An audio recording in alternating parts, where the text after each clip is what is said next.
Tapi kalau melihat keinginan, ekspektasi kita waktu itu Tahun 98. untuk meminta Soeharto turun, ekspektasi perubahan yang kita inginkan tidak seperti ini seharusnya. Harusnya lebih maju lagi. Oh, Nah, ya. karena ini nggak maju, makanya saya sebagai Ketua Jana 98 dan bersama teman-teman mendorong agar ya udah biar maju, biar sesuai dengan ekspektasi dengan pikiran-pikiran yang ada semuanya kita doronglah Prabowo Subianto jadi Oh. capres. Kita melihat pikiran-pikiran Pak Prabowo di paradoks dan selanjutnya itu bisa menyempurnakan ini ke depan. Ya. Tambah lagi ada satu anak muda yang sangat energik yang bisa membackup dalam pengertian bukan cuman dia secara pribadi Gibran, tetapi mindset berpikir bangsa ini. Kenapa Anda bilang begitu? Bang, kapan lagi kita mau memberikan kesempatan kepada anak muda?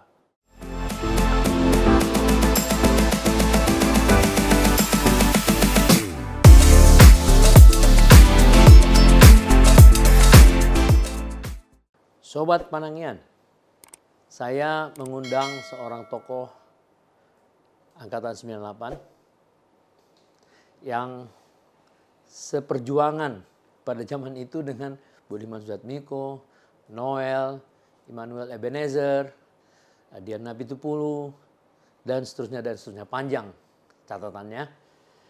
Nah, beliau ini adalah seorang tokoh pergerakan di zaman itu yang dikenal dengan Forkot misalnya ya. Kemudian dia sekarang menjadi ketua Jarnas 98, Jaringan Nasional 98. Nah, setelah 25 tahun Angkatan 98 itu banyak yang menjadi pejabat pemerintah, banyak yang menjadi tokoh-tokoh pengusaha juga ada, kemudian pejabat-pejabat struktural dan fungsional di pemerintahan. Bahkan di istana juga ada membantu kepala di organisasi staf kepresidenan. Nah, beliau ini juga pernah terlibat dulu di tahun 2010 sampai 2014 sebagai salah satu staf dari kantor kepresidenan, dan disitulah dia mengambil S2 di bidang hukum. Memang dia S1 dari hukum, dari jurusan hukum di Fakultas Hukum Universitas Kristen Indonesia. Disitulah dia bertemu dengan Dian Napitupulu dan dia melanjutkan S2. Nah, siapa lagi kalau bukan Sangap Surbakti, anak Medan. Gimana? Apa kabar, Bung? Baik, Bang. Sehat. Sehat ya. Anda ini kelihatannya nggak pernah muncul, jarang saya lihat muncul. Yang sering muncul itu kan tokoh-tokoh yang saya sebutkan tadi kan. Iya. Anda memang termasuk orang aktivis yang tidak terlalu banyak muncul, tapi banyak bergerak. Nah, ini apa nih? Gimana dulu cerita Anda sampai menjadi, tadi kan saya buka dengan UKI ya misalnya. Iya. Gimana dari dulu sampai masuk ke dalam sebuah pergerakan Angkatan 98? Apa dulu ceritanya dulu? Iya, sebenarnya kecelakaan sejarah aja sebenarnya. Kecelakaan sejarah. Kalau sejarah aku tuh kan dari Medan itu berangkat tahun 92 itu sebagai atlet, sebagai atlet pesepak ya? bola yang dikirim ke Jakarta Oleh? mendapatkan beasiswa. Oleh siapa tuh? Dulu namanya Pedanka, Oh. Pendidikan dan Kebudayaan sekarang, Ya. Dinas Pendidikan, Ya. Diknas. Kuliah di UKI karena Dikirim dari Medan dapat beasiswa. beasiswa di UKI ya? Enggak, waktu itu pilihan beberapa kampus, Oh, tapi Tapi ada yang fakultas hukum hanya UKI. Oh. Yang lain ekonomi sama pendidikan. Jadi Anda masuk ke UKI aja gitu? Ya, hukum. Ya, hukum. Karena saya memilih hukum. Tahun 92. Lalu kemudian di dalam kampus kita bergaul, akhirnya ikut memberontak, jadilah ikut di dunia gerakan aktivis. 98. Sebelum 98, dari tahun 94, 95 dan seterusnya. Iya. Nah, sampai akhirnya juga terlibat untuk mengadvokasi perlawanan rakyat terhadap Orde Baru, membuat panggung rakyat di Ponegoro, dulu markas PDI, sekarang PDIP. Jadi memang aku tuh lebih suka berbasis bersama teman-teman, kalau kita sebut bersama massa, bersama pasukan. Jadi kita jaga, kita rawat pasukan itu. kalau bahasa aku sama teman-teman, gue bilang aku bukan banci kamera yang mau tuh muncul-muncul di televisi segala macam. Enggak, prinsipnya adalah Oh. kita operasional, kita orang operasional, kita bergerak, orang nggak perlu tahu apa yang kita kerjakan, tapi orang bisa tahu akhirnya bahwa Kita bekerja. itu yang kita kerjakan. Oh. Itu prinsipnya, orang tahu belakangan. Nah sekarang sekarang coba sedikit supaya lebih jelas ya. Kalau Adian itu kan bukan orang yang benci kamera, dia suka kamera dia. Ya, Jadi agak terbalik dengan Anda ya, Betul. dalam soal itu ya. betul. Jadi Iya, memang kami sama-sama dulu dari Fakultas UKI. Hukum UKI, sama-sama ikut di dunia gerakan.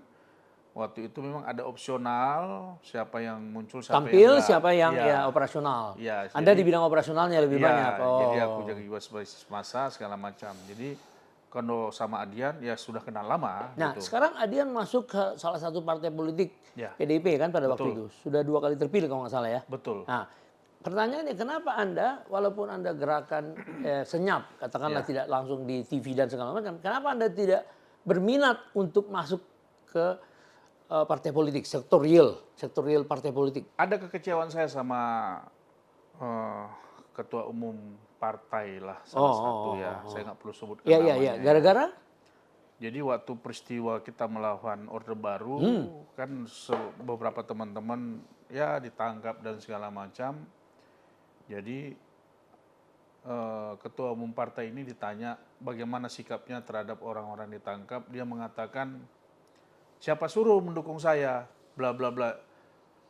Komunikasi ini saya tangkap jelek, saya kecewa, saya tidak pernah mau masuk partai politik itu, dan akhirnya sampai sekarang juga saya sangat hati-hati kalau saya masuk partai politik. Saya tidak mau, karena saya lihat proses orang masuk partai politik pun pengkaderannya segala macam itu belum standar.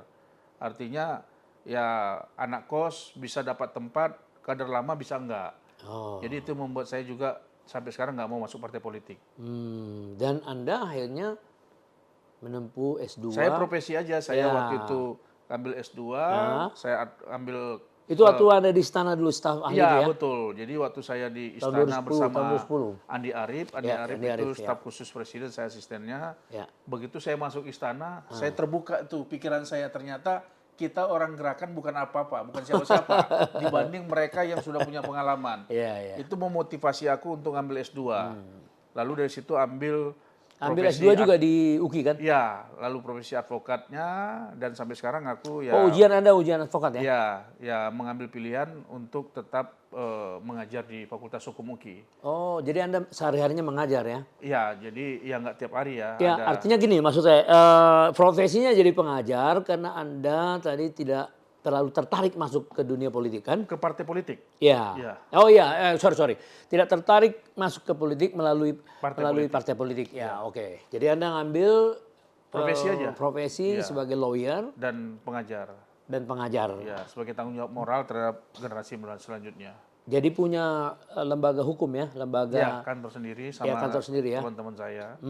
Oh, Pak, berpartner ya? Berpartner ya. Namanya apa itu? Sangat Surbatian Partner. Oh, jadi Anda leadnya Anda ya? Iya, betul. Oh, oke. Itu sejak Anda buka kantor itu setelah selesai tahun 2000? S1 saya S2 dong? S2 saya selesai 2014. Di situlah Anda buka? Sebelumnya. Oh, sebelumnya? Iya. S1 waktu udah buka ya? Udah praktek ya? Sudah Oh. praktek saya. Tahun 2010, 2009? 2010 sampai 2010-2011 saya udah berpraktek, sudah Habis itu ambil S2 2014 ambil S2 selesai. 2014, Oh. ya. Terus jadi pengajar mulai tahun? 2015 setelah S2 saya selesai. Oke. Nah, sekarang dengan bisa dikatakan Anda sudah 25 tahun kan? Sejak Reformasi. Iya dong, sejak menjadi tokoh pergerakan. Jadi Anda sudah hidup normal setelah politiknya sudah normal kan? Sudah reformasi dong? Ya belum normal. Oh, Buat saya gagal. iya. Reformasi ini buat saya gagal. Ya itu pandangan Anda nggak bersalah Iya, kan? iya. Tapi maksudnya yang disebut normal itu sudah kembali masa yang baru yang disebut reformasi. Ya, Soal berhasil atau gagal Ya. nanti kita bicarakan ya. ya betul. Nah, jadi dalam 25 tahun itu, kenapa Anda selama ini tetap menjadi aktif tapi tidak di dunia politik real, formal, tapi tetap dipergerakan? Saya dengar tadi Anda mengadakan acara dengan anak-anak muda kan? Ya, karena saya berpikir kan begini. bagaimanapun bangsa ini kan akan diisi oleh generasi selanjutnya, baik itu semua sektor, khususnya juga di gerakan. Jadi lebih baik saya melahirkan kader-kader muda di kampus, Oh, lebih baik saya mau melahirkan pemikir-pemikir muda di kampus yang nanti ini pasti akan berguna setidak-tidaknya buat di lingkungan mereka. ya. Syukur-syukur mereka bisa menata karir politiknya, nanti entah mau masuk partai politik manapun terserah. Silakan ya. Dan sekarang adik-adikan saya itu bisa saya bilang jauh lebih berkembang dibanding orang yang lain yang nggak ikut dengan apa yang saya lakukan di kampus. Kenapa begitu? Karena ada soft skill yang kita berikan kepada mereka. Oh. Jadi nggak ANSI semata-mata atau textbook. Ya. Tetapi kita ajarkan bagaimana berorganisasi, Ya. bagaimana lobby, komunikasi. Karena public speaking itu beda rasanya didapatkan kalau tidak melalui sebuah praktek langsung. Bagaimana mereka harus mengadvokasi. Iya, iya. Nah itu kan tidak didapat oleh mahasiswa-mahasiswa lain yang tidak bergabung dengan saya gitu. Jadi begitu mereka sarjana, mereka berhadapan sama orang bernegosiasi pun mentalnya nggak kuat. Iya, iya. Tapi kalau sama saya di kampus itu kan memang saya ajarkan semuanya, jadi mereka sudah siap. Sudah ada yang di partai politik sekarang, ada di LSM internasional. Bahkan sebagian itu sudah ada yang jadi hakim, jaksa, polisi, bahkan tentara. Dan ya itu adik-adik saya semua kalau komunikasi sampai sekarang komunikasi. Kalau kita ada acara di kampus besar, ketemu, datang. Emang sudah berapa tahun pembinaan itu dilakukan? Ya dari semenjak saya kuliah sebenarnya. Oh. Walaupun saya sudah sarjana, lalu kemudian saya ngambil S2, mengajar, tetap Itu saya sudah jalan tuh sampai hari ini ya? sampai hari ini. Sampai hari ini. Sampai hari ini bahkan yang semester 1 yang baru kuliah, itu udah ikut sama saya di Jarnas. Karena di Jarnas itu kan ada organ muda-mudi Jarnas. Iya, Jadi mereka di situ. Lah kemarin launching Jarnas itu seluruh panitianya 100% muda-mudi Jarnas. Yang usianya rata-rata di bawah 25. Tidak ada yang lain saya kasih kesempatan. Saya kasih kesempatan sama mereka semuanya. Sampai pertanggungjawaban semua evaluasi saya berikan mereka, saya tidak hadir. Cukup ketua pelaksana ketemu sama saya menjelaskan, sudah. Lalu kemudian saya kasih coretan-coretan, kasih masukan, itu saja. Jadi benar-benar saya percaya sama generasi muda. Nah, apa yang Anda lihat perbedaan antara aktivis yang dulu, Anda kan nggak pernah dibimbing jadi aktivis, kan kecelakaan sejarah tadi kan? Betul. Kalau ini sudah Anda buat sebuah guidance, sebuah komunitas, mereka udah bisa saling kopi-mengkopi. Betul. Dan mereka lebih longgar waktunya karena tidak ada paksaan sejarah bagi mereka untuk jadi aktivis. Yes. Tapi dipanggil oleh kesadarannya menjadi aktivis, benar nggak? Iya. Modal dia untuk sebelum dia terjun ke masyarakat seperti Anda bilang dari berbagai profesi, modal dia untuk masuk ke partai politik. Kalau dia mau jadi politician, modal dia menjadi pejabat. Kalau dia mau menjabat karir dari ASN seperti jaksa dan seterusnya. Nah, apa perbedaannya kalau Anda lihat dulu ketika Anda menjadi tokoh pergerakan pada zaman tahun 98 dengan sekarang ini? Apa bedanya? Generasi saya nggak siap menyongsong perubahan, jujur saja. Dibandingkan dengan sekarang. Generasi sekarang. Apa penyebabnya apa? Situasi zaman. Kita dulu tidak pernah memprediksi situasi zaman sekarang yang begitu cepat arus informasinya. Oh. Saya orang hukum, saya sarjana hukum, saya praktisi hukum. Hukum itu kan harus progresif. Ya. Kan hukum ini selalu tertinggal dengan perkembangan zaman. Ya. Nah, kira-kira aktivis ini kayak hukum lah dia terminologinya gitu. Tertinggal terus. Tapi persoalannya, mau tidak kita mengikuti perkembangan zaman. Zaman saya itu pergerakannya itu kan pergerakan analog. Mengagitasi orang pakai mulut. Ada selebaran gelap. Ya. Sekarang modal handphone. Ya. Ini sekarang zaman digital. Berani nggak kita? Aktivis 98 itu mau mengubah diri pola gerakannya ke pola digitalisasi. Ya. Itu harus dilakukan. Nah, mungkin ini subjektivitas. Karena saya berinteraksi di kelas sama mahasiswa. Situasi ini memaksa saya jadi ikut pada arus perubahan itu. Jadi saya mengikuti perkembangan itu. Nah, kalau generasi sekarang, contoh, saya mengajar di kelas. Apa yang saya ucapkan, mahasiswa itu bisa tahu saya copy paste atau tidak. Karena di depannya ada laptop, ada handphone. Bisa searching langsung. Saya belum ucapkan, dia searching. Genuine atau enggak gitu ya? Iya, genuine apa tidak gagasan yang saya ucapkan. Zaman saya dulu enggak. Didikte. Dosen membaca, kita mencatat. Apa yang diucapkan dosen, besok baru kita tahu benar atau tidak yang dia ucapkan. Kalaupun kita baca lagi. Kalau sekarang detik itu saya ucapkan, detik itu bisa mahasiswa mengatakan ini tidak genuine. Kopas. Itu. Jadi Iya. generasi saya itu tidak siap. Iya. Jadi generasi sekarang itu mereka sangat siap karena apa? Karena memang mereka lahir di era itu, era digitalisasi ini. Jadi bukan kritik saya kepada teman-teman, tidak. Tapi saya melihat teman-teman saya, sebagian besar, saya melihat mereka tidak siap. Termasuk kalau saya ikuti model kampanye pemilu ini. Kenapa? Semua masih pakai pola yang lama. Oh, karena gerakan yang lama yang dipakai jadi rujukan Yes. ya, rujukan ya. Iya. Sekarang saya Jarnas ini kita pakai platform media sosial 5. Twitter alias X sekarang, Ya. TikTok, Instagram, Ya. Facebook, YouTube. Ah. Kita itu per 3 hari kami mengevaluasi semua media platform kami, platform media sosial kami, berapa pembaca, berapa followers, berapa viewers, semua segala macam. Nah, ini perkembangan. Iya, dulu kita lakukan Nggak itu. bisa. Jadi kalau pola gerakan dulu dibawa ke sekarang, tertinggal. Iya. Tertinggal. Didengar orang pun nggak. Kita cakap-cakap di kedai kopi, orang bilang, sana kau. Kalau dulu bisa, kenapa? Bicara politik itu dulu masih seksi. Sekarang ini udah general, di mana-mana orang bicara politik, bukan seksi lagi. Tinggal kita mau angkat isunya seperti apa. Gitu. Nah, ini yang saya lihat perbedaan zaman saya sama generasi sekarang. Oke. Sekarang menarik. Apa perbedaan generasi dulu ketika kita mahasiswa, Anda mahasiswa 98, mendengar kata-kata politik dan dia punya respon terhadap persoalan politik atau dinamika dibanding dengan zaman mahasiswa sekarang? Apa bedanya? Oh beda. Yang kontras itu apa? Pertama begini, sistem pendidikan kita salah satu yang mempengaruhi kenapa mahasiswa itu jadi semacam apolitis. Tidak sekarang mau. ini? Iya. Ya. Karena dipaksa mereka 4,5 atau 5 tahun sudah sarjana. Ya. Kalau 1 tahun saja mereka tidak aktif kuliah, Lewat. begitu kuliah lagi, dia semuanya berubah, termasuk SKS dan anggaran segala macam, mengikuti yang mahasiswa baru itu masuk. Nah ini kan satu faktor membuat orang itu jadi terbebani untuk meninggalkan kuliahnya. Iya. Saya kuliah S1 kelas selesai 12 tahun, Bang. 12 tahun S1 ku selesai. Nggak ada DO. Nggak beban. Biaya pendidikannya pun nggak pernah berubah. Dari semester 1 sampai semester ke-4. Nah, maksud saya begini.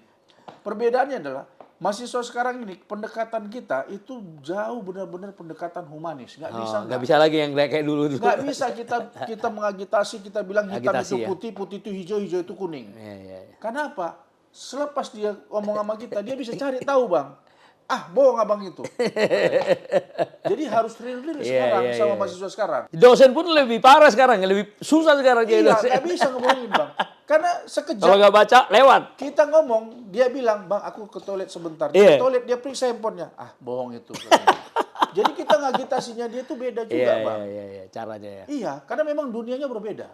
Nah, untungnya saya kan karena berinteraksi di kampus, jadi saya tahu perkembangan ini gitu. Iya.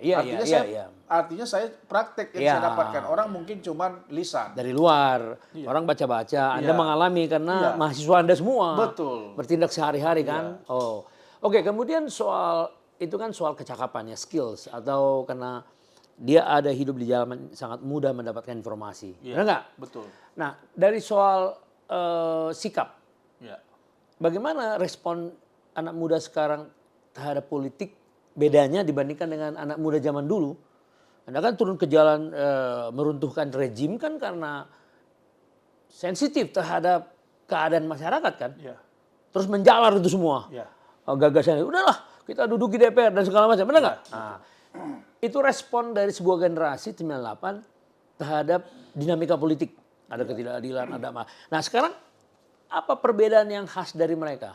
Apakah mereka cenderung apolitik atau gimana? Sebenarnya enggak. Enggak juga ya? Enggak. Pendekatan, pola pendekatan, Bang. Kita kalau Jadi mereka juga tetap memperhatikan dinamika ya? bahkan cenderung lebih informatif. Oh, iya Karena dong, apa? iya, Modal iya. handphone Iya, mereka iya, tahu iya. dibanding kita dulu, Bang.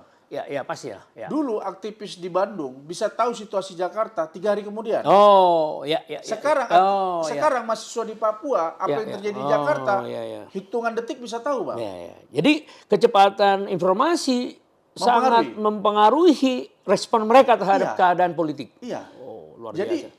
kalau dulu, Bang, kita datang ke kampus pakai sendal, kaos dan celana bolong, orang simpatik. Oh, ini anak gerakan, ini aktivis. Ya. Kalau dulu. Sekarang? Kalau sekarang kita pakai model kayak gitu, udah nggak berlaku, Bang. Iya. Karena buat mereka penampilannya itu nomor sekian. Iya. Bisa nipu. Iya.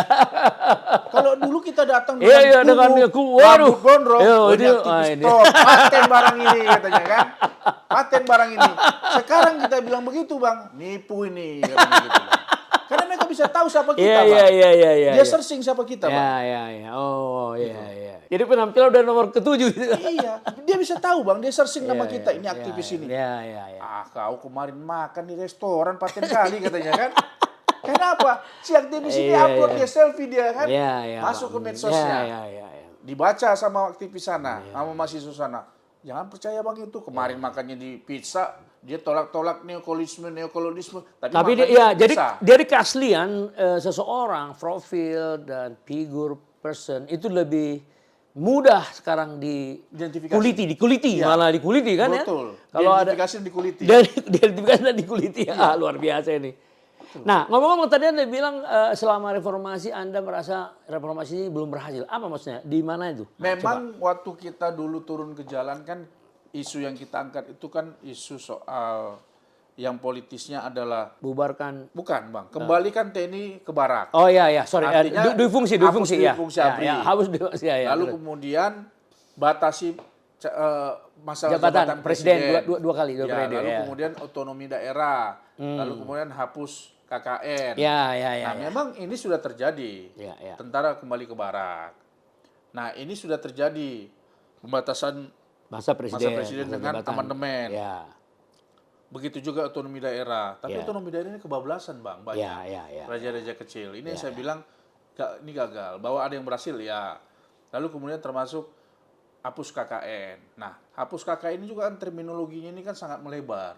Sampai ribut soal kemarin dinasti dan segala macam, diseret ke KKN segala macam. Ya. Nah, jadi tapi kalau melihat keinginan, ekspektasi kita waktu itu untuk meminta Soeharto turun, ekspektasi perubahan yang kita inginkan tidak seperti ini, seharusnya lebih maju lagi. Oh. Nah, karena ini nggak maju, makanya saya sebagai Ketua Janas 98 dan bersama teman-teman mendorong agar ya udah biar maju, biar sesuai ekspektasi dengan pikiran-pikiran yang ada semuanya kita doronglah Prabowo Subianto jadi capres. Karena kita lihat pikirannya bukan pribadinya. Iya. Kalau pribadi kan itu subjektif. Semua orang pada hakikatnya dilahirkan itu baik. Iya. Nah, kita jangan masuk ke pribadi gitu. Karena kalau pribadi saya sama Abang hari ini boleh bersepakat dalam satu hal, tapi besok lusa kan kita boleh nggak bersepakat, Bang. Ya. Tapi bukan berarti pribadi Abang aku nilai negatif semuanya. Iya dong. Sebaliknya begitu. Jadi kita pribadi itu harus kita kesampingkan. Oh, jadi itu salah satu alasan Anda mendukung Prabowo karena melihat kepemimpinan dia mampu menjembatani untuk mengejar kegagalan-kegagalan reformasi yang Anda rasakan itu ya. Kurang lebih gitu ya. Iya, kan aku melihatnya sejak 2019, Bang, sebenarnya. Iya. Kan ada satu bukunya Pak Prabowo itu apa namanya? Lupa Paradoks. Paradoks ya. Saya udah baca itu. Iya, betul. Nah, itulah terjemahannya itu ya hilirisasi sekarang Iya, ini. iya betul itu. Iya, betul. Jadi bangsa ini sebenarnya Bang sangat luar biasa kemampuannya. Baik itu sumber daya alam, baik itu sumber daya mineral maupun sumber daya manusianya. Ya. Nah, tinggal bagaimana kepemimpinannya, mengelolanya. Kita sudah bereksperimen nih Bang beberapa kali. Iya. Eksperimen sebelum-sebelumnya itu ada yang berhasil, ada yang belum, ada yang mungkin gagal. Iya. Nah, kita melihat pikiran-pikiran Pak Prabowo di Paradoks dan selanjutnya itu bisa menyempurnakan ini ke depan. Iya. Tambah lagi, ada satu anak muda yang sangat energik, yang bisa membackup dalam pengertian bukan cuman dia secara pribadi Gibran, tetapi mindset berpikir bangsa ini. Kenapa Anda bilang begitu? Bang, kapan lagi kita mau memberikan kesempatan kepada anak muda? Saya itu orang yang percaya, makanya di Jarnas itu ada muda-mudi Jarnas yang saya kasih tanggung jawab total 100% menyelenggarakan kemarin acara launching, termasuk di kampus juga saya percaya pada mereka. Karena saya sempat jadi kabak kemahasiswaan di Fakultas Hukum UKI. Benar-benar bagaimana saya berinteraksi sama mereka. Dulu, waktu kita digerakkan pun mengatakan begitu. Bahwa potong satu generasi. Oh iya, iya pernah itu ya. Harus anak muda. Iya, Pakai iya. kata harus lagi. Iya, iya. Pernah kita ucapkan itu, tapi kita tidak pernah berpikir siapa di antara kita yang menjadi pemimpin di antara kita. Jadi cuma hanya jargon ya, Yes. keinginan ya. Iya, Keinginan sekarang yang Pak kuat. Prabowo mengaplikasi jargon itu dalam bentuk Gibran. Jadi Anda melihat itu sebagai kecelakaan sejarah tapi positif. Bukan kecelakaan sejarah, Bang. Atau sejarah baru? Panggilan sejarah. Panggilan sejarah, panggilan yang sejarah, ada di iya. pikiran Pak Prabowo. Ya memang, iya. Jadi iya. waktu itu kita katakan potong satu generasi. Pemimpin muda. Tapi kita nggak pernah mau mendorong Menemukan siapa. itu, iya. Nah Pak Prabowo sekarang ngambil. Ya, iya, Nah kita iya. lihat, dia mengaplikasikan gagasan kita. Oh, Anda melihat itu ya? Iya. Jadi Anda melihat inilah pintu masuk seorang muda Betul. menjadi pemimpin nasional. Betul, betul Bang. Di Itu negara sangat- lain, di banyak iya, negara iya, lain, iya, sebelah iya. negara tetangga kita sudah melakukan itu. Ya seakan-akan Anda nggak terlalu percaya dengan regenerasi, dengan pola-pola yang sudah-sudah sehingga anak muda bisa memimpin. Kira-kira kan gitu. Karena sudah ada tesisnya gagal. Iya, makanya. Eksperimennya. Iya, 25 tahun gagal. Jadi Iya. Anda merasa inilah pintunya. Iya, betul. Semua kan Iya. sudah terbantah dengan empirik. Iya. Lah kalau gitu ngapain kita coba yang sudah ada, coba yang belum ada. Iya. Anak baru. Iya. Anak baru dalam pengertian anak muda yang belum terkotorkan dengan politik yang acak adul. Iya, memang ada Pak Hasim pernah ngomong, lebih baik anak muda yang bersih daripada orang tua yang... Yang kotor. Betul, Bang. Kalau bahasaku, Iya. iya. Kalau bahasaku, dia belum berdarah-darah. Iya. Ya sudah. Gitu. Iya. Kita kasih panggung, kita kasih kesempatan, toh ada juga evaluasi nantinya. Iya. Dalam perjalanannya ya. Iya. Evaluasinya itu kan nanti bukan cuma berimbas kepada Gibran sebagai calon wakil presiden, juga kepada Pak Prabowo iya, dan iya. juga kepada partai politik pengusungnya. Iya. Kan itu nanti dievaluasi rakyat. Iya, Kalau iya. rakyat nanti melihat ternyata tidak puas kinerjanya, Iya. lah pemilu pilkada 2024 dan seterusnya bisa jadi partai pengusung Pak Prabowo dan Gibran ini nggak dipilih orang, Iya, kepala daerahnya yang mereka usung. Iya. Itu kan punishment yang dapat oleh partai politik ini. Kalau gagal. Iya. Sebaliknya kalau berhasil bisa Ya, menjadi akan dipilih. Iya, inspirasi inspirasi. bagi semua partai-partai nanti lebih concern dengan umur segitu. Jangan-jangan nanti banyak kepala daerah Iya, Bang, iya. yang muncul Iya, dari umur-umur segitu semua. independen, Iya. dari jalur independen karena dia lihat kesempatan itu ada. Ada, iya. Gitu.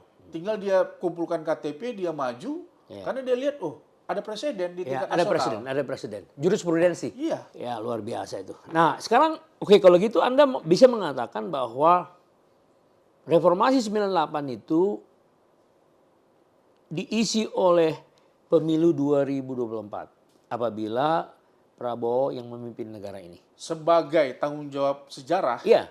ya. Tetapi sekali lagi Pak Prabowo orang yang sudah teruji bagaimana kapasitasnya dan kita harus percaya pada Pak Prabowo bahwa putra-putri terbaik bangsa yang dia pilih bukan semata-mata lahir dari kompromi partai politik, tetapi dia akan yakin bisa menerjemahkan yang namanya konsep hilirisasi ini. Iya.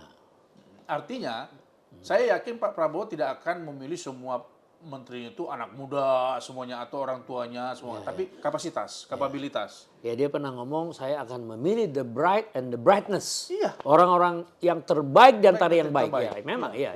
Dia ngomong itu di beberapa kesempatannya. Maksud saya, poin saya tadi yang mau saya tanyakan, mau saya konfirmasi ulang bahwa itulah yang membuat Anda melihat kepemimpinan 2024 di bawah Prabowo menjadi bagian dari perjalanan sejarah yang Anda inginkan. Betul. Anak muda ikut dalam berpartisipasi dan kemudian seorang tokoh nasional yang sudah 2 kali mau jadi presiden. Ya. Konsisten dengan cita-citanya hilirisasi kan gitu kan? Sewaktu saya di istana di tahun 2010, 2014. 10-14. 2010. Ya. saya udah melihat data yang namanya bonus demografi. Ya. Bang. Tahun 2010 ya. 2010 saya bayangkan bonus demografi ini perkembangannya bila 10-20 tahun yang akan datang nggak teratasi Bang. Bangsa ini Lewat. tinggal tunggu waktu Bang, selesai Bang. Iya. Nah, tiba-tiba Pak Prabowo ngambil Gibran yang saya lihat, ini jawaban bonus demografi itu. Oh. Jadi bonus demografi ini luar biasa Bang di Indonesia ini. Ya. Ini yang ditakutin oleh seluruh dunia di setiap negara bonus demografinya. Ya, hanya hanya sekali terjadi dalam sejarah. Iya, dan Indonesia luar biasa bonus demografinya, Bang. Orang banyak yang nggak paham. 2010 saya sudah tahu itu, di istana saya sudah dapat paparannya. Ya. Nah, jadi kita melihat, oh ini salah satu cara untuk mengatasi bonus demografi adalah mencari pemimpin muda dan membuat program hilirisasi. Karena apa? Contoh Bang ya, usia generasi yang produktif, katakanlah usia 24 sampai 30 Bang. Ini cenderung pria dan wanita menikah. Dia butuh rumah Bang. Ya. Nah, lahan kita bagaimana penyediaan rumahnya? Satu. Ya. Yang kedua, harga. Ya. Itu berkaitan semuanya Bang.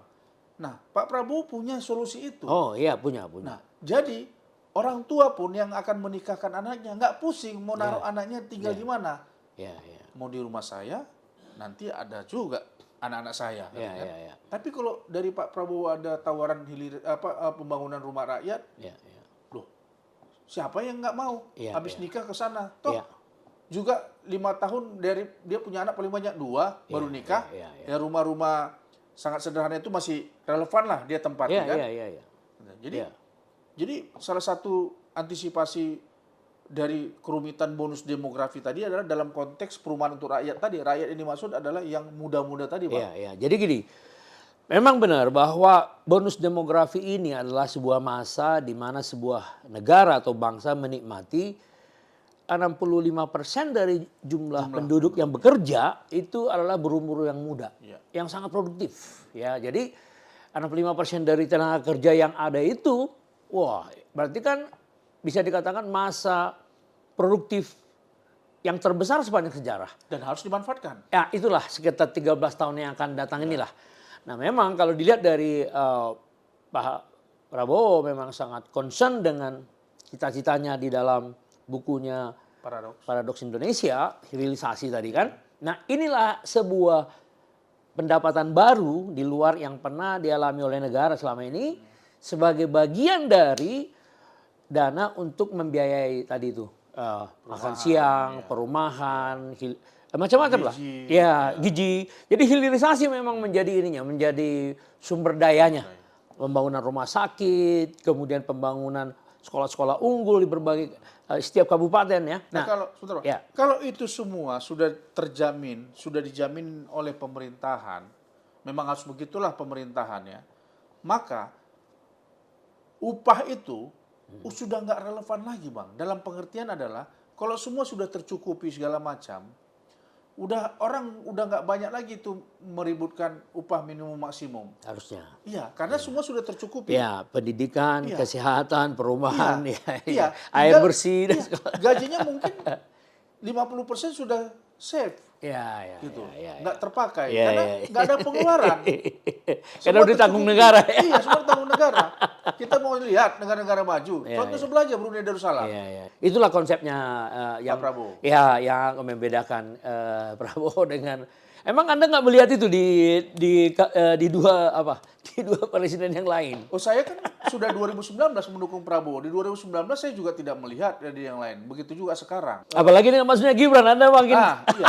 Saya nggak pernah ketemu sama, artinya nggak ada komunikasi sama Pak Prabowo, nggak kenal. Nggak pernah membayangkan itu juga. Iya. Tiba-tiba. Tapi ini gagasan yang genuine buat saya, Pak. Iya. Karena saya punya kepentingan untuk melihat perkembangan bangsa ini, apalagi saya lihat generasi muda sekarang di kampus saya, anak mahasiswa-mahasiswa itu yang rata-rata dari perantau. UKI ini kan 70% tuh perantau Bang, mahasiswanya Bang. Nah, bayangkan bagaimana perantau yang sumber daya orang tuanya pun pas-pasan. Ada yang memplesetkan UKI itu jadi UBI, Universitas Batak Indonesia. Saking banyaknya anak kita di sana, benar nggak? Iya. Jadi rata-rata menengah ke bawah secara ekonomi pendapatan orang tuanya Bang. Tapi semangat juangnya. Biasa kan militansi itu ada karena ketiadaan Bang. Jadi orang berpikir bagaimana survive. Masih banyak di bawah Anda karena kan tahun 92 Anda dikirim dari PDNK untuk mendapatkan beasiswa. Kalau mereka langsung dari Tampo Mas jalan. Lebih ngeri mereka ya. Aku pun ALS waktu itu. Asal Lausega. Iya. Nah, ngomong-ngomong soal perumahan, memang saya menilai keluarga ini, maksudnya keluarga ini saya sebut keluarga karena ketua Dewan Pembina kan Prabowo, Ya. wakil ketuanya Dewan Pembina adalah Pak Hasim yang sangat aktif di dalam Ya. dalam membuat pemikiran-pemikiran. Nah, memang beliau ini mengatakan kita harus membangun generasi milenial, Gen Z untuk menghadapi transformasi Indonesia Maju 2045. Jadi perumahan harus kita buat bukan hanya yang landed, yang tapak, tapi juga yang vertikal.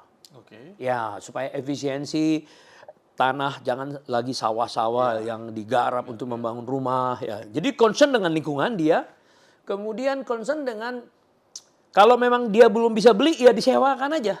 Jadi dia punya bayangan ya, Pak Hasim punya bayangan. Dia bangun tipe 21 di sebuah kawasan, katakanlah kalau di sini Kalimalang lah contoh. Ya. Tapi yang link dengan transportasi. Ya. Nah, kalau baru lulus sarjana misalnya dari UKI misalnya, ya katakanlah dia baru kerja. Dia bisa menyewa di situ, enggak menyewa aja. Ya mungkin 500.000 satu tahun. Kan luar biasa, satu bulan. Iya dong. Ya. Lalu nanti setelah dia menikah, katakanlah dia umur 5 tahun atau 7 tahun setelah bekerja.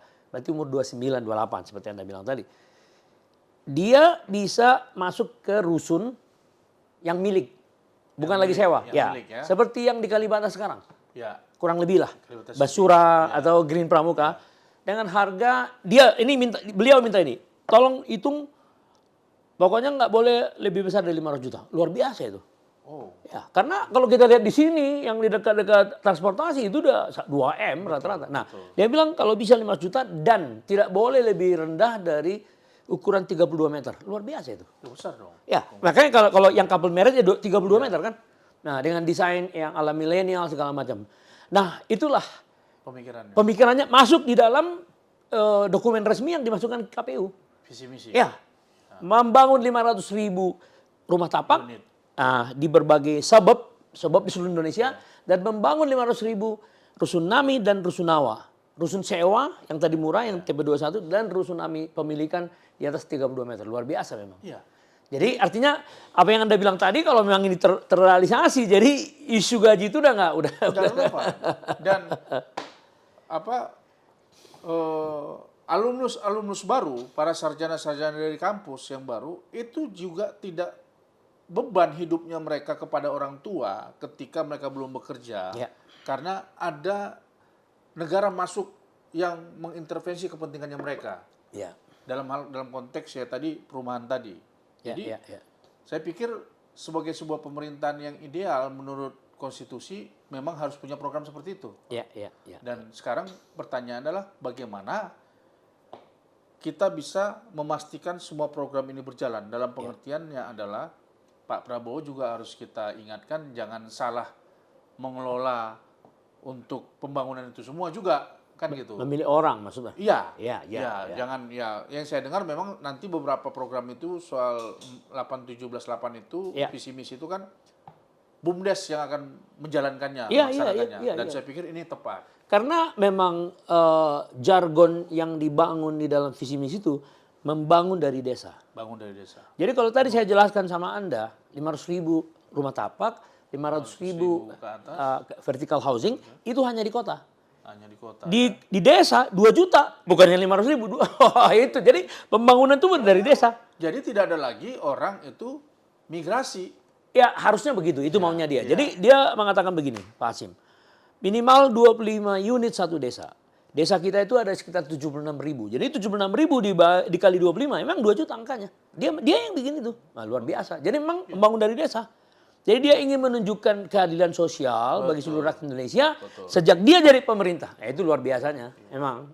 Ya akhirnya kan orang desa, bapak ibunya yang punya sawah nggak menjual sawahnya untuk memberangkatkan anaknya merantau ke Jakarta. Betul, jadi nggak begitu konsepnya kan. Selama ini kan begitu. Ya, itulah. Jadi pembangunan merata, ekonomi merata. Dan mulai dari desa ke kota. Dimulainya. Gitu. Akhirnya nanti orang pengangguran dari desa di kota pulang ke desanya. Bisa. Karena misalnya contoh memberikan makan siang, ya kan? itu akan ada menggerakkan BUMDes, mengadakan susu, mengadakan beras. Jadi pekerjaan di daerah luar biasa nanti. Aku SD masih merasakan, Bang. Dulu seminggu sekali kami dapat Milo. Oh, Waktu SD. susu Sekolah. Milo, ya, Iya, ya, ya, susu ya. Milo dari pemerintah. Ya, Wah, ya. itu sangat Di mana membantu. SMA, SD di mana tuh? Di Medan, Padang Bulan. Oh, Padang Bulan Dulu ya. kan SD Impres disebutnya. Ya. Kalau sekarang SD negeri kan. Ya. Masih sempat aku dulu merasakan itu. Tahun 80 awal lah ya. Ya. Oh, 82, yang Pak Harto ya? Iya. Ya.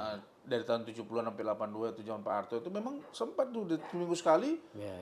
Kayak dia mobilnya tuh kayak mobil VW yang gede itu masuk. Jadi kalau udah jadwalnya saya lupa hari jamnya. Kalau udah jadwalnya kita udah nungguin tuh, Bang. Di gerbang. Oh, gitu masuk kita udah ngantri itu semua. Jadi gara-gara Inpres itu Anda masuk istana dan sekarang S2. Betul. Ya, itulah kira-kira visinya si Pak Betul. Prabowo. Ya, Soeharto atau Orde Baru memang tidak 100% itu kita katakan nggak baik, nggak bagus. Oh, ada iya, banyak, ada baik iya, segala iya, macam. iya, Ya, artinya objektif saja kita Loh iya menilai dong, gitu. yang membangun rumah sederhana itu Pak Harto. Ya, itu objektif aja kita Yang membangun menilai. Bank BTN itu Pak Harto. Harto, iya. Yang membuat Perumnas itu Pak Harto, Betul, jangan Perumnas, salah. iya, betul. Dulu Yang waktu- baik ya baik. Waktu Perumnas ada orang bilang ini apa ini Perumnas? Iya. Zaman aku masih kecil Perumahan Iya. Nasional. Iya. Dibangun begitu dibangun, ternyata ini ternyata banyak menguntungkan buat orang Oh gitu. iya. Jadi memang program-program itu yang saya katakan makanya di pemerintahan sebelumnya ada yang bagus, Ya. ada yang belum berkembang, Ya, ada yang enggak oleh Pak Prabowo ini coba disempurnakan semuanya. betul. Nah, tinggal kita kawal bersama-sama itu aja sih. Ya, jadi dalam soal reformasi Anda sudah mengatakan tadi dengan diskusi barusan makin jelas memang kepemimpinan Prabowo ini akan mengisi kekosongan-kekosongan yang pernah Anda sebut sebagai Betul bagian sekali. dari kegagalan reformasi. Iya. Dan mengejutkan bagi Anda karena anak muda masuk ke dalam apa ini. Ternyata itu Jadi aplikasinya. Jadi Anda nggak menganggap sebuah persoalan-persoalan yang disebut dengan MK itu Anda nggak menganggap itu sebagai persoalan yang penting didiskusikan. Dulu juga generasi saya, generasi Iya. 98 itu memperjuangkan anak muda. Tapi nggak pernah ada. Tidak pernah memunculkan tokoh. Nggak berani. Sekarang muncul. Sekarang muncul. Ya sudah, Iya, dukung gitu. Jadi sebagai praktisi hukum Anda ya melihat konon ada beberapa orang belakangan ini mengatakan yang saya lihat aneh, dia dalam pemerintahan tapi dia mengatakan hukum kita ini masih jalan di tempat gitu loh. Kira-kira Anda sebagai praktisi hukum kenapa bisa begitu? Atau pendapat Anda lah? Kita bicara di ruang publik yang Ya. harus dipertanggungjawabkan secara akademik. Ya, Harus ada parameternya dong. ya ukurannya ya. Ukurannya. Jadi nggak asal kecap. Gitu, Bang. Ukuran seseorang mengatakan sekian poin untuk ekonomi, sekian poin untuk hukum. Apa? Kan harus ada paparannya. Karena nggak bisa ditafsirkan sepihak gitu. Ya. Karena semuanya punya data juga. Ya. Jadi maksud saya adalah orang yang berbicara seperti itu juga harus berdasarkan datanya. Data itu orang bilang data bisa dibuat, bisa gini segala macam. Pertanyaan aku, apa yang nggak bisa dibuat di Republik ini? Tapi kan bukan kita membicarakan itu. Ya. Kita ini orang terdidik yang lahir Ya. dari bangku sekolah, Ya. kuliahan. Bicara kita juga harus terukur. Jadi baru-baru ini ada yang mengatakan penegakan hukum sekian persen, lalu ada juga kawannya mengatakan sekian persen, segala macam. Ada juga orang lain mengatakan. Lalu publik melihat ukurannya apa, Ya. gitu. Nah, itu yang dikejar ukurannya. Tapi biasanya kalau orang politik itu ukurannya kadang-kadang nggak kelihatan, nggak jelas kalau orang politik. Ya, kalau itu Bang, taruhnya di DPR lah. Ya makanya. Jadi kita nggak terlalu tertarik juga untuk membahas hal itu. Karena aku iya, nggak tertarik karena itu. ukurannya nggak jelas, Iya, ya kan nggak. Pak. Nah ngomong-ngomong, Anda saya lihat latar belakangnya ada tadi sebagai atlet Ya. di Medan waktu itu. Apa itu? Jurusan apa namanya? Dia bilang apa itu atlet Anda? Saya ini atlet PPLP, Bang. Apa itu? Pusat Pendidikan Latihan Pelajar, cabang olahraganya sepak bola. Oh, Nah, nggak saya boleh. juga dulu kiper Prapon Sumatera Utara, Oh. kiper pelajar Sumut. Saya ke Jakarta itu kiper mahasiswa Indonesia, kiper timnasnya mahasiswa Oh, iya, Indonesia. iya. Jadi Anda dulu waktu di Medan PSMS itu ya? Remaja. Ya, PSMS remaja ya? Berangkat ke Jakarta, sempat di Persija usia 21. Oh, Persija U21-nya ya. masuk ya? Masuk saya. Jadi waktu Usia berapa tuh? U21, usia 21 waktu Oh itu iya, berarti iya, iya. 20. Sekarang Jadi Anda usia 51. 51, berarti 30 tahun lalu ya? Ya. Oh, luar Jadi biasa. ada dulu event Piala Presiden tahun 94. Zaman Pak Harto ya? Iya, juara satunya UKI. Juara duanya Perbanas. Oh, Juara tiga. mahasiswa itu ya? Iya, juara tiganya kalau nggak silap saya Unsyah, Universitas Syekh Kuala Kuala Banda Aceh. Banda Aceh ya? Iya. Juara empatnya Setio Mangun. Oh. Jadi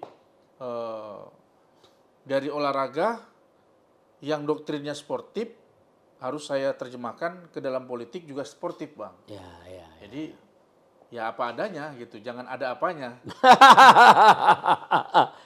Dan saya dengar juga ibu Anda guru ya? Dulu waktu Ya, masih gadis. yang melahirkan Anda. Iya, Ya ibu kan? saya guru dulu. Saya juga ibunya guru. Oh, Jadi ada soal aturan-aturan sportif, nggak boleh ngakalin orang, ya itu Apalagi diatur kita. Bapak saya polisi, Nah, bapak saya tentara. anak kolong gitu, Bang. Iya, jadi sangat disiplin. ya disiplin dan cinta negara. Betul. Kita diajarin cinta negara. Cinta negara, Iya, betul. Jadi dulu saya masih ingat zaman masih TVRI satu-satu TV kita kan, Pak. Tahun berapa tuh? Ya di bawah tahun 90 lah. Iya, iya, 80-an ya. Iya. Ya, ya. Masih Terus? 80-an kan. Iya, iya, iya. TVRI. Terus? Kalau nonton TVRI itu kan kalau udah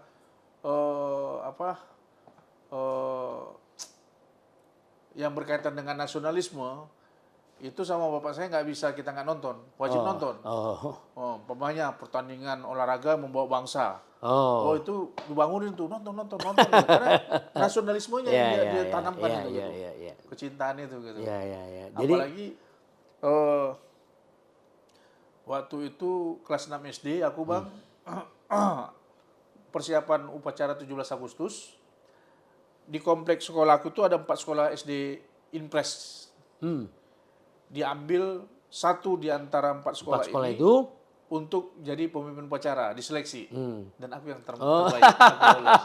Karena soal disiplin. Iya. Kita di rumah udah ngerti kan? Udah terbiasa. Udah terbiasa. Iya. Karena udah jelas, Bang, apa yang saya kerjakan tiap hari dan tiap pagi dan tiap sore dan tiap malam. Oleh orang tua udah begitulah pakemnya. Abang saya juga apa. Jadi kita udah nggak tumpang tindih tuh pekerjaan kita di rumah. Apa yang dikerja abang saya, kakak saya nggak bisa saya kerjakan. Itu udah urusan mereka gitu. Kalau nggak dikerjakan nanti dievaluasi yang bapak saya sama saya. Sekarang orang tua masih Udah lama, udah nggak ada dua-duanya. Oh, dua-duanya udah nggak ada. Nah, sekarang saya tanya dulu mengenai putra putri. Berapa orang?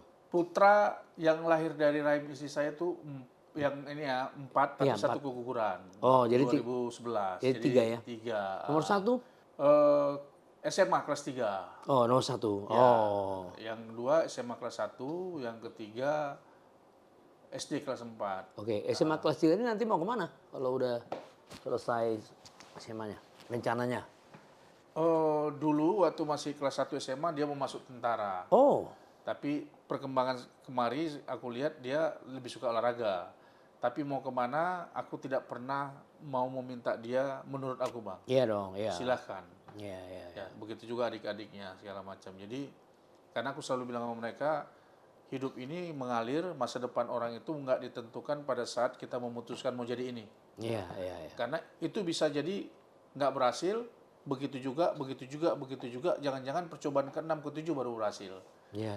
Tapi jalanin aja saya bilang. Tugas saya, papi sebagai orang tua itu ya menjaga agar kalian tidak narkoba, tidak kriminal, tidak penipu. Saya bilang hindari perbuatan yang kamu terjerat secara hukum. Iya. Itu ajaran orang-orang tua Anda. Iya betul. Yang Anda jalani sampai hari ini. Ya. Memang itu kekayaan tiap orang. Betul. Kekayaan manusia itu yang hanya ada di dalam dirinya. Jadi kalau ada orang yang ketangkap KPK rata-rata ya, orang-orang itu ada masalah di belakangnya soal disiplin. Rata-rata kalau kita ada satu studi melakukan itu. Iya. Jadi itu sifat-sifat yang dia nggak sadar melakukan itu, tapi ya ketika dia udah dewasa sangat sadar, justru orang nggak mungkin lah dia nggak sadar korupsi. Contoh ya.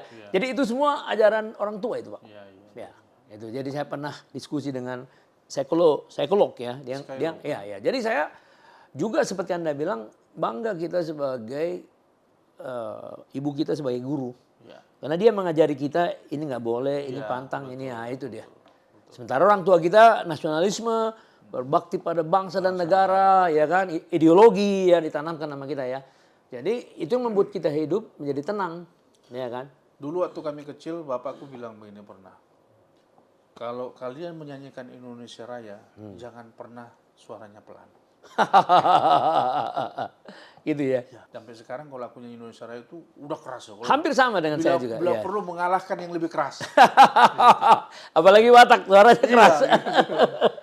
Nah, karena dia bilang kalau kau nyanyi keras, kau kan sadar bagaimana perjuangan mereka dulu. Kata gitu. Oke, sedikit nih. Ada banyak orang di luar yang mengatakan bahwa Pak Jokowi agak berseberangan dengan Ibu Mega. Sehingga banyak orang di Ibu Meganya itu di hadapannya itu yang mulai ya ada ya mendiskreditkan Pak Jokowi lah kira-kira itu.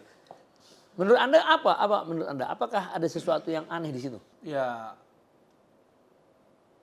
kan begini, dalam politik itu hal biasa terjadi perbedaan pandangan, perbedaan pilihan, pendapat dan segala macam. Cuman masalahnya kan begini, ini kan dua orang tua yang harus kita tempatkan sebagai guru bangsa. Iya. Nah, kalau ada orang di luar itu yang coba ngompor-ngompori, bahkan mempertajam konflik yang ada, Iya. saya berpikir kan ini harus kita antisipasi. Walaupun aku bukan orang kader PDIP, Iya, iya.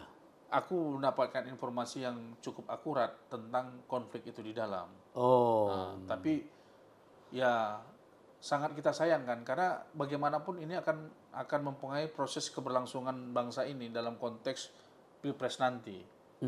Bayangkan kalau terus dikompori seorang Ibu Megawati, bisa jadi Bu Megawati itu juga nanti akhirnya mengambil keputusan yang emosional. Yang keliru ya. Keliru sih mungkin aku nggak tahu ya, tapi emosional. Emosional yang akhirnya berimbas pada Pilpres, ya mohon maaf, chaos bisa terjadi. Ya. Bisa terjadi. Iya, Kenapa bisa terjadi? Dalam teorinya, chaos itu akan terjadi kalau keseimbangannya itu Terganggu. tidak jauh. Ya, Tidak jauh. Tidak jauh. Artinya gini Bang, sangat sulit Abang menciptakan situasi chaos, petarung tinju kelas berat dihadapkan dengan kelas bulu. Ya. Ya kelas bulunya lari. Iya, Tahu kamu dia kalah. nggak jadi pertandingan. Nggak jadi pertandingan. Tapi kalau kekuatannya imbang, Oh. nah di sini bisa benturan. Iya. Real Madrid dengan Juventus pasti. Tapi kalau Real Madrid dengan Persija, Persija juga ya kalau bayarannya maulah kami. Real Madrid juga bilang ngadapin Persija kami atau PSMS atau Persib Bandung, kau nggak bayar segini nggak mau kami, kata Real Madrid. Nah kita lihat keseimbangannya imbang, Iya, itu bisa benturan Bang. Tapi sekali lagi ada teoriku beda Bang. PDIP sekarang beda sama PDI dulu. Iya dong, beda dong pasti. Kalau sekarang banyak anak kos. Oh. Kalau dulu ideolog dalamnya Bang, benturan sama Soeharto, benturan sama Orde Baru, berani mereka, benturan sama Golkar, sama ABRI. Karena pemikiran-pemikiran Soekarno itu masih melekat di kadernya Bang. Sekarang, kasih saya nama kader PDIP yang melekat pikiran-pikiran Soekarno, yang fighter, yang berani berjuang, yang militan. Kasih sama saya namanya, kita uji. Saya bukan mengecilkan partai politik, PDIP bukan, tapi ini kritik ke dalam PDIP bahasa saya. Kalau nggak mau dikritik Anda silahkan, gitu loh. Saya melihat itu Bang, itu kemudian yang menjadi fenomena di dalam internal PDIP sendiri. Kenapa bisa begitu? Mereka bisa digoyah karena tidak berpikir ideolog. Karena jumlah orang kos-kosan udah banyak masuk Yes, yang pragmatis mempengaruhi ya. semua Bang. Pragmatis semuanya. Ada di sana tidak lahir dari sebuah proses yang panjang, benturan-benturan pemikiran dengan siapapun, enggak. Tidak ada benturan pemikiran yang mereka lalui yang begitu sulit, proses regenerasi yang mereka lalui begitu sulit, tidak ada. Sehingga di topnya itu memang posisi oke. Posisi kuat secara mental, kuat pengalaman, kuat di intrik, kuat berpikir ideologi dan rasional. PDI dulu begitu Bang. PDIP sekarang saya bisa lihat generasi mudanya, lihat.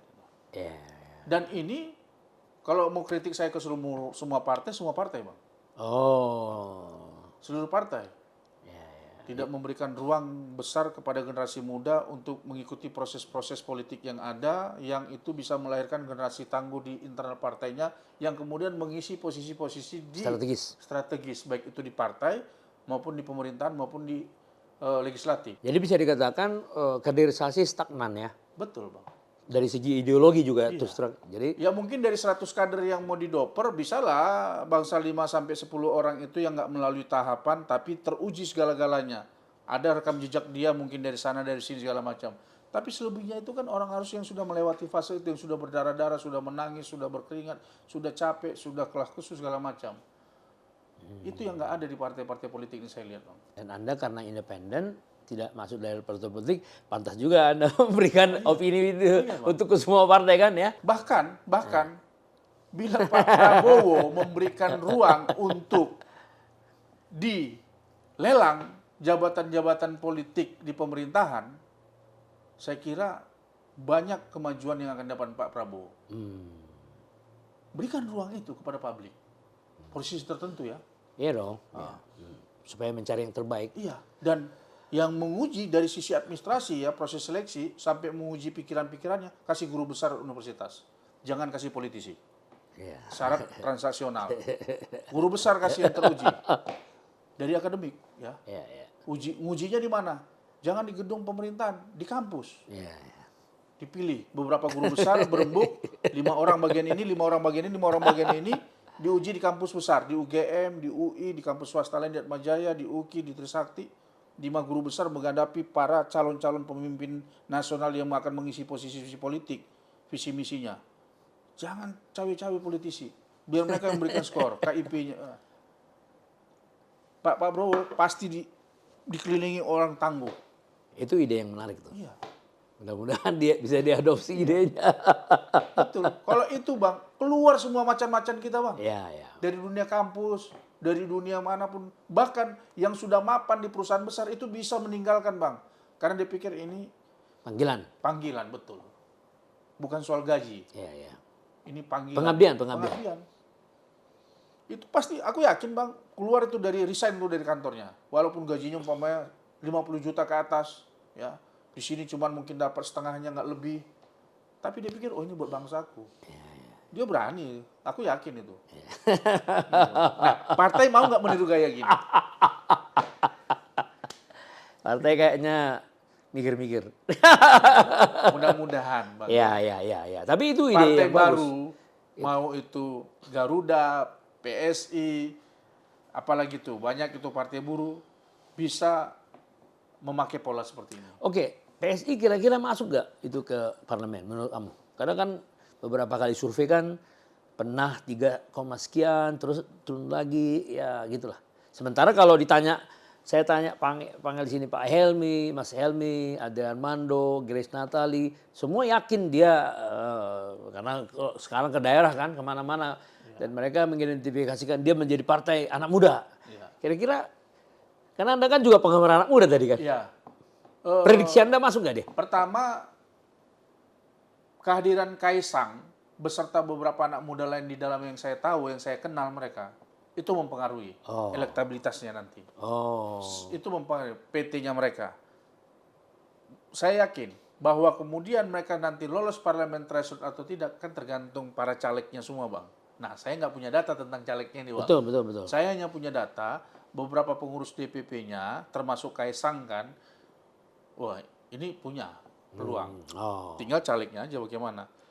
Saya nggak punya data terhadap calegnya Bang, jadi saya nggak bisa. Memang caleg mereka kuatnya di DKI memang sekarang ini ya. Tapi sekarang memang udah tambah lagi ke Sumatera, Kalimantan, ya memang perekrutan memang dari dalam ya. Endorsement dari dalam itu memang lumayan saya lihat ya. Tapi kalau melihat grafik seandainya periode pertama pemilu, periode kedua ini ya, mereka naik, bisa jadi evaluasi periode kedua mereka terbuka, melihat evaluasi ini, periode ketiga mereka bisa jadi jawara. Dalam pengertian adalah bukan cuma mampu melewati, tapi bisa masuk di 7 besar mungkin. Ya mungkin. Karena apa? Ke depan bonus demografinya ini kan mereka diuntungkan. Yang SMP ini sekarang ini kan milih lagi ke depan itu. Diuntungkan. Jadi masa transisi mereka untuk menunjukkan kinerjanya lah ya. Mungkin ya, Kalau 10 memang tahun masuk dia, lebih. ya betul. Ya. Nah, itu. Kalau itu aku pikir bisa terjadi. Nah kalau Gerindra menurut Anda dengan asumsi bahwa Pak Prabowo menang, Ya. Gerindra naik nggak? Matematisnya begitu. Oh, kenapa itu? Kenapa? Karena kan pertama Pak Prabowo sebagai calon presiden juga sebagai ketua partai. Iya. Nah, dia punya full power untuk mengendalikan partai politiknya. Artinya para caleg di bawahnya ini pun semua itu under kontrolnya. Iya. Nah, logikanya ini harus simetris ini, perolehan suara pilpres dengan pileg. Ya. Nah, pertanyaannya begini, apakah para caleg-caleg yang dari Partai Gerindra ini mau rela tidak terpilih bila dia juga menginginkan Pak Prabowo jadi presidennya? Maksudnya apa jelas? Jangan dia sibuk memikirkan suaranya, tapi dia tidak mau memperjuangkan Pak Prabowo sebagai capresnya. Kan begitu juga partai yang lain. Iya hampir sama. Iya. Caleg-caleg itu sibuk dengan dirinya sendiri ya ternyata. Nah, artinya saya mau bilang bahwa dengan perkembangan elektabilitas Pak Prabowo yang semakin meningkat, ya, mungkin analisa saya di akhir Desember kalau terjadi raihan suara sekitar 2-3% lagi Pak Prabowo di akhir tahun ini ya, saya pikir the winner partai politik nanti Gerindra. Oh, jadi efek dari Pak elektabilitas, kautel efek dari dia Kotel sebagai efek. presiden. Iya, Kalau dia tembus misalnya mendekati 50 sebelum Januari itu maksudnya kan? betul. Ya kan? Betul. Ya 45 dia Desember langsung bisa 51 di Februari. Bahkan lebih. Ya maksudnya satu putaran lah ya. Ya, Oke. ya. Jadi efek satu putaran itu akan memberikan kontribusi terhadap kenaikan suara Gerindra ya. Betul. Itu pendapat peneliti rata-rata memang seperti itu sih. Iya, karena kan sampai saat ini Ya. Gibran itu kan belum terasosiasi di pikiran masyarakat ke partai politik. Ya. Gibrannya. Ya. Masih Dia terasosiasi kepada Pak Jokowi deh. dan Pak Prabowo. Iya dong. Iya kan dia Iya. membawa dua-duanya kan? Iya. Masih terasosiasi itu di pikiran masyarakat bawah ini. Iya. Nah, hanya segelintir orang yang menganggap atau mengasosiasikan Gibran ini ke partai politik. Iya. Padahal Iya. belum. Ya, dan memang enggak. Ya, Kelihatannya enggak. kalau udah ke Pak Prabowo pasti kan asosiasi orang sudah ke Gerindra. Nah, kemudian ada yang mengatakan satu putaran, ada yang mengatakan dua putaran. Tapi kalau melihat dari pendapat Anda tadi, sepertinya lebih condong Anda satu putaran. Bukan, maksud saya itu tergantung bagaimana dinamika politik dalam 1,5 bulan ini menuju akhir tahun. Ya, sekarang bagaimana Pak Prabowo tidak melakukan blunder-blunder politik, begitu juga para pendukungnya. ya, Mempertahankan saja. ya saya petakan aja. Tanggal 28 akan diumumkan Dirilis jadwal kampanye. 1, 2, dan 3. Yes. Jadi praktis kampanye itu kan 1 Desember. Mulainya. Praktis. Ya. Ya. Dan tanggal 15 Desember hampir semua eksekutif dan politisi pada umumnya itu akan libur. Iya, betul. Cari tiket dia. Dan baru tanggal 10 dia Januari. kembali. Iya. Berarti sudah hilang dia 15 hari. hari. Ya. Jadi kalau Anda bilang tadi berarti kan ini hanya 15 hari nih efektif. Betul. Desember. Betul. Di Januari itu hanya efektif 20 karena tanggal 30 kan udah mulai turun lagi kan. Iya, Nah itu. betul. Jadi kalau disebut-sebut turbulensi politik, ya kan? Iya. Itu hanya biasa terjadi di dalam sebuah dalam sebuah waktu yang agak panjang sehingga turbulensinya itu punya efek. Ada satu teori 2019 di mana menurut saya Jokowi itu mengalami rebound suara ketika ada panggung musik di Senayan yang itu last minute. Ya. Waktu itu survei-survei juga mengatakan begitu. Ya. Nah, biasanya turbulensi atau rebound itu memang di akhir. Ya. Tapi pertanyaannya adalah timnya bagaimana mengkondisikan itu kan gitu. Itu Iya. yang harus diantisipasi. Iya. Nah, khusus buat Pak Prabowo menurut saya sih, ya sampai akhir tahun dijaga aja ritmenya, jangan ada blunder, jangan ada dari TKN yang bicara di luar konteks, jangan jubirnya yang muncul nanti di televisi yang cuap-cuap aja, Iya. nggak punya data pada segala macam. Artinya suara sih nggak drop habis, tapi dia jadi stuck.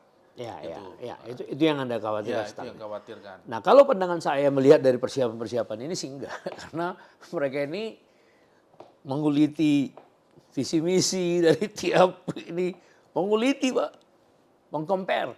Dan honestly speaking kalau saya lihat memang keunggulan di Prabowo banyak. Baik di teks-teks dan narasinya maupun di SDM-nya. Jadi artinya seperti yang Anda bilang tadi, harusnya sih nggak akan ada suatu blunder yang dilakukan ini. Karena dievaluasi terus gitu. Katanya ada 3 kali debat kan nanti kan. Desember, Januari dan awal Februari gitu. Iya kan? Jadi persiapan-persiapan itu sudah dilakukan. Itu kan di televisi. Bukan, yang saya ngomongin itu di belakang. Bukan, itu kan debat nanti di televisi. Iya. Tapi yang melalui handphone yang sampai sekarang beredar itu kan terkadang bukan jubir, bukan orang resmi nanti yang di televisi. Iya. Yang dikit-dikit ngaku dari ini, dari itu, lalu share di TikTok, share di ini. Dan pemuda-pemudi kita itu kan banyak melihat dari sini. Ya, tapi jangan salah. Ya. Potret dari surveyor yang terakhir ini justru kenapa ada pelebaran jarak antara Prabowo dengan Ganjar hampir 10, kalau si apa kan 10 dari kalau Populi Center 11,5. Iya betul. Kalau DNJA hampir sama 10. Iya. Nah, kenapa terjadi pelebaran ini? Justru karena seperti yang Anda bilang tadi, Gibran bukan. Oh iya, blunder di sana. Iya. Gibran yang membawa kejutan dalam hal suara. Nah, setelah diidentifikasi itu usianya semua memang usia-usia Gen Z sama ini milenial. Usia itu tidak mau begitu rumit dalam hidup ini. Tidak. Jadi ketika putusan MK dibikin, diskenariokan begitu sama MK, sebenarnya nggak mempengaruhi ke generasi muda. Nah, jadi generasi muda yang condong sama Prabowo udah dipandang lebih agak stabil. Karena apa? Masih ada yang unknown, 10%, 10%. Ya, betul. Yang unknown sini nanti yang itu yang terpengaruh. Betul. Itu yang terpengaruh. Kalau yang ini sih enggak. Ya. Karena Anda lihat yang terakhir-terakhir ini sudah lucu-lucu, udah keluar semua. Jadi, kalaupun ada yang ini langsung tahu dia, ini pasti hoax ini. Kira-kira gitu kan. Betul. Nah, jadi saya setuju sama Anda. Sekarang unknown itu kurang lebih yang Karena kami undecided. juga Jarnas itu punya data. Oh. Jadi gini, Baik. Jarnas ketika mengkampanyekan segala sesuatu atau membuat propaganda di dalam platform media sosial yang 5 tadi, per 3 hari atau per 5 hari itu kita bikin evaluasi besar. Evaluasi ya. Kita lihat nih, pemilih usia sekian, termasuk jenis kelamin, termasuk kita klasterkan jenis pekerjaannya. Kalau dia swasta, yang Non swasta. Swasta dan non swasta. Kalau dia swasta yang dia pebisnis, yang dia profesional segala macam, itu kita klasterkan semuanya. Data ini kita tabulasi menjadi bahan evaluasi untuk selalu kita berkembang, membuat sesuatu Gerakan media, iya. Nah, dari data yang kami miliki, kita sampel lah 2 minggu ini. Itu ada kemajuan. Itu maksud saya, itu. Iya. Nah, termasuk kami punya metode ketika melemparkan, bahasa kami terbangkan, bahasa di internal. Terbangkan, kalau saya bilang terbangkan berarti yang kita sudah set di dalam platform media sosial kita Luncurkan. tadi malam, Ya. harus diluncurkan, itu ada jamnya. Oh. Nggak bisa ini, main lepas begitu aja. Berdasarkan data tadi, Bang. Iya. Nah, data ini empirik. Iya. Ada yang mempertanyakan tim saya. Dari mana nggak bisa tahu? Bukan tim saya, ada yang mempertanyakan ke saya, ke tim, tahu jenis kelamin dan umurnya. Loh, bukankah waktu kita mendaftarkan platform media sosial kita ke handphone pakai data kita? Kan dari data itu dibaca oleh algoritma. Iya dong. Nama, nik, jenis kelamin. Iya. Itu nggak bisa terelakkan Iya, kita daftarkan nomor asli kita, kecuali nomor abal-abal. Ya, gitu. ya. Algoritma membaca itu, saya bilang. Jadi bacaan algoritma ini yang kami simpulkan, oh isu ini yang di platform media ini harus jam sekian kita terbangkan. Dan itu benar, Bang.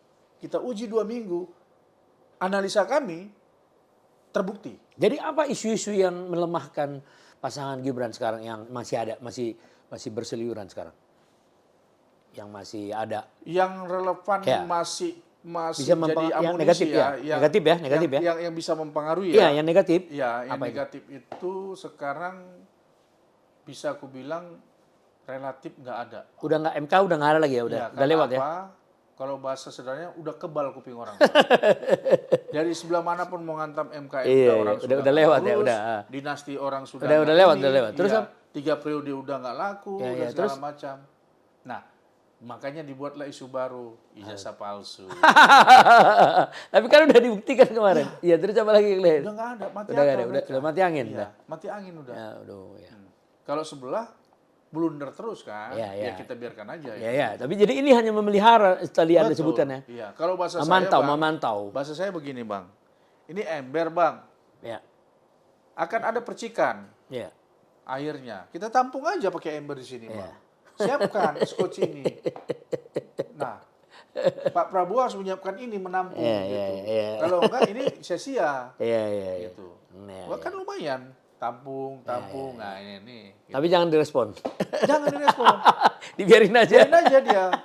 Kan airnya tumpah, Luber sendiri ya. karena blunder kan. Iya, Nah, iya. tampung skoci kecil ini. Gitu. Senyumin aja. Senyumin aja. Senyum dia. Jogetin aja katanya. Jogetin aja. Terima kasih loh ya, luar biasa nih ya sama beliau ini ya. Berapa kali kita undang kata 98, tapi ini luar biasa ceritanya nih. Mudah-mudahan Anda tetap menjadi profesional Amin. sebagai dosen di Universitas Kristen Indonesia. Jadi jurusan yang Anda Fakultas ajarkan Hukum. apa? Iya, tapi mata ajarannya apa? Aku ke perdana, ke perdata, Perdata? atau hukum bisnis. Karena S2 aku kan hukum bisnis. Oh, Jadi ya. aku menghindar dari pidana, dari tata usaha negara, dari Tata negara. tata negara. Terus aku menghindar dari yang lain juga karena apa? Karena kita sadar diri pada kemampuan kita. Ya. Nah, jadi Dan banyak juga orang ahli di situ. Lebih banyak daripada bisnis kan? iya Bang, artinya Ya, hukum. ya udahlah aku di perdata sama di hukum bisnis ya udah di situ aja Iya, gitu. iya, iya. Jadi ketika ditawarin mata kuliah yang berbau pidana, ya aku bilang jangan, nggak mau aku. Bukan nggak bisa, tapi ya. Ya. Ya kan banyak juga orang kan dosen-dosen lain Ya, kan. tapi di situ kalau ya. skripsi aku terima. Oh, untuk Bimbingan. bimbingannya. Ya. Oh. Tapi itu juga aku lihat juga Bang, kaitannya ada nggak kalau umpamanya contoh pidana korupsi. Iya. Nah, itu aku ambil. Karena itu ada kaitannya gitu Ya, kan. ya. Umpamanya pidana murni, tapi tergantung pidana murni apa. Jadi memang kadang aku lihat juga judulnya Bang. Nah, baru terima ya. Iya, kalau pidana ya. Tapi kalau tata usaha negara sama tata negara, aku tolak mentah-mentah. Karena apa? Pertama, ya memang nggak pernah jurusan di situ. Iya, iyalah. Jadi, ngapain aku ambil? Iya dong, kita yang menguasai, yang kita Iya, kuasai. Jadi betul. banyak Anda nanti lahirkan dari situ sebagai orang-orang yang di pengadilan untuk menuntut kepailitan, Betul. kemudian kurator, Yes. orang-orang yang mengurusi merger, Notaris, acquisition, ya betul, kan? BOT, ya, BOD. Yes, oh luar biasa ya. Ya saya kira luar biasa itu. Ya kemarin acara itu launching yayasan, beberapa junior aku atau bekas mahasiswa aku lah tepatnya juga datang karena dapat kabar. Oh, Nah datang ya bekas mahasiswa yang di pengacara segala macam. ya. Ya, ngobrol kita segala macam. Di mana sekarang kantor kau? Di sini Bang, gini-gini. Ya udah. Terus baru dia bilang, "Iya Bang, dulu kalau Abang ngomong di kelas soft skill apa segala macam." Jadi Anda bangga menjadi pembekal mereka. Bukan banget, tugas. Iya, lo bangga Tanggung dong kalau berhasil dia. Tugas Luar tanggung jawab. biasa. Karena saya Iya, bilang, hari iya. ini kalian boleh mahasiswa saya, besok lusa kalian bisa partner, bisa atasan saya. Iya. Itu kehidupan Bang. Siap. Hari ini kalian mahasiswaku, tapi besok lusa jangan-jangan kalian partnerku. Ya. Atau kalian bosku. Hari ini Surbakti kan kita panggil. Iya. Bukan mungkin hari besok lagi kita panggil juga.